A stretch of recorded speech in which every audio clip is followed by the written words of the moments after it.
皆さんこんにちは。今回はヘッドウルフ様より HPAD1 というタブレットを提供いただいたので紹介したいと思います。ヘッドウルフはあまり聞き慣れないメーカーですが、ホームページを見るとポータブル電源やソーラーパネルなんかを作っている中国のメーカーのようです。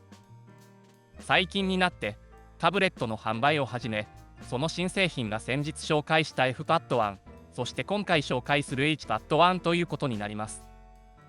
それでは開封します。箱は綺麗な化粧箱です。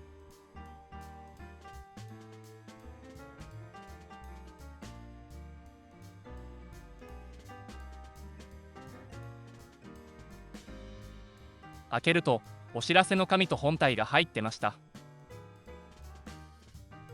ユーザーズガイドです。日本語にも対応しています。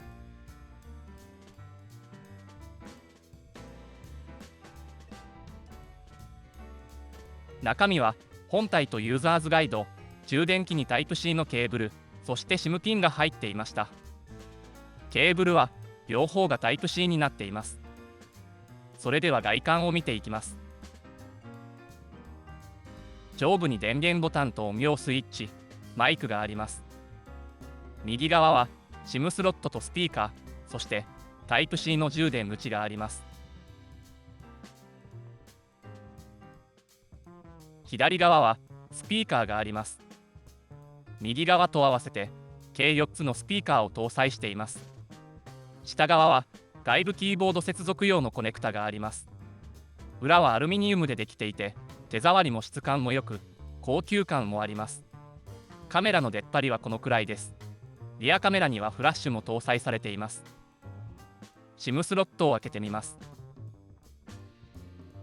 ナノ SIM とマイクロ SD 用のスロットがありました。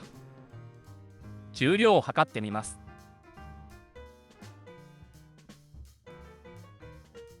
465g です。このクラスとしては平均的だとは思いますが、交渉は 438g です。なぜこんなところを少なく表示するのかは分かりませんが、注意が必要です。スペックを紹介します。CPU はユニソックの T618 のオクタコア。OS は Android 11。ディスプレイは 10.4 インチ 20×1200 の解像度。RAM は 8GB。ストレージは 128GB。外部ストレージはマイクロ SD で最大 2TB まで拡張できます。リアカメラは2000万画素。フロントカメラは500万画素。スピーカーは4つ。バッテリーは 7000mAh。駆動時間約7時間。TD18W の急速充電も可能。GPS に対応し、ナビゲーションにも使用できます。Wi-Fi は AC まで対応。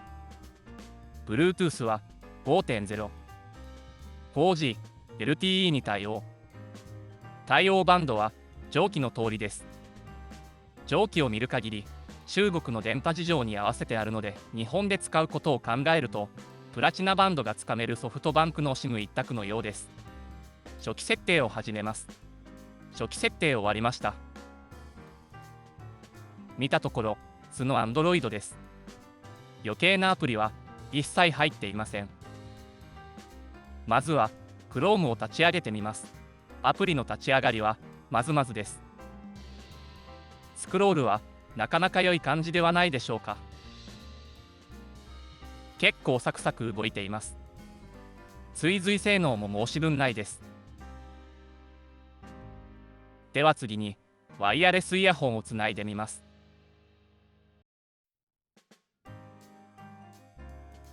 デフォルトでは SBC での接続になります。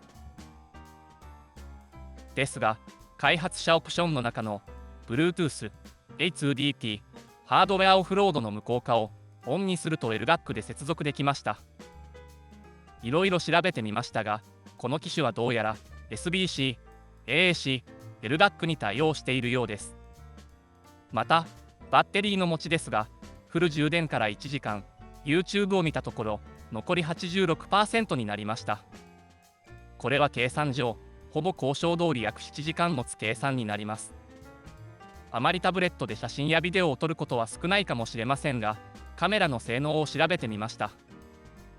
リアカメラの性能は調べてみると静止画で最大 4608×3456 の1590万画素でしか保存できませんでした。ビデオは 1920×1080 のフル HD で記録することができます。フロントカメラは静止画で 2592×1944 の5万画素で保存できます。ビデオはこちらもフル HD で記録することができます。リアカメラの静止画の作例です。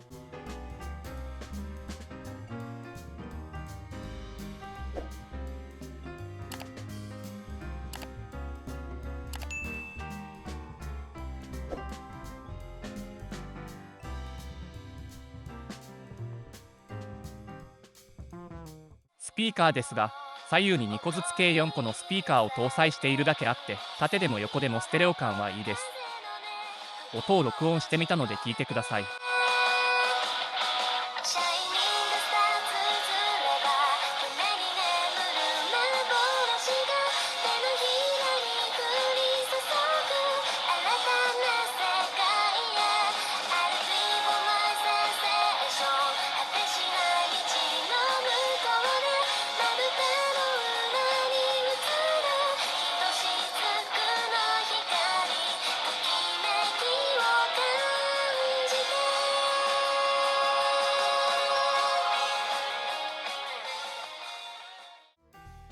SIM スロットに SIM と SD カードを入れてみました。よく見ると、この SIM スロットは SIM が2枚入ります。ですが、うち1枚はマイクロ SD との配達になります。セットすると 4G で電波をつかみました。このタブレットで気になった部分は、4G、LTE の周波数のバンドが日本向けになっていないところです。中国メーカーのタブレットなので、バンドが自国向きなのは仕方ないところかもしれませんが、グローバルで販売することを考えると、もう少し対応バンドを多くしてほしいところです。HPAD1 は性能的にはミドルクラスの10インチタブレットですが、RAM が 8GB ということもあり、サクサクと快適に動作してくれます。またストレージも 128GB あり、かなり余裕の運用ができそうです。デフォルトでいろんなアプリが入ってないところも好印象です。私はゲームをしないので、ゲームのことはよくわかりませんが、いろんな場面で活躍してくれそうです。気になった方は、説明欄にリンクを載せておきますので、そちらから飛んで買ってみてください。また、高評価やコメントしていただけると非常に嬉しいです。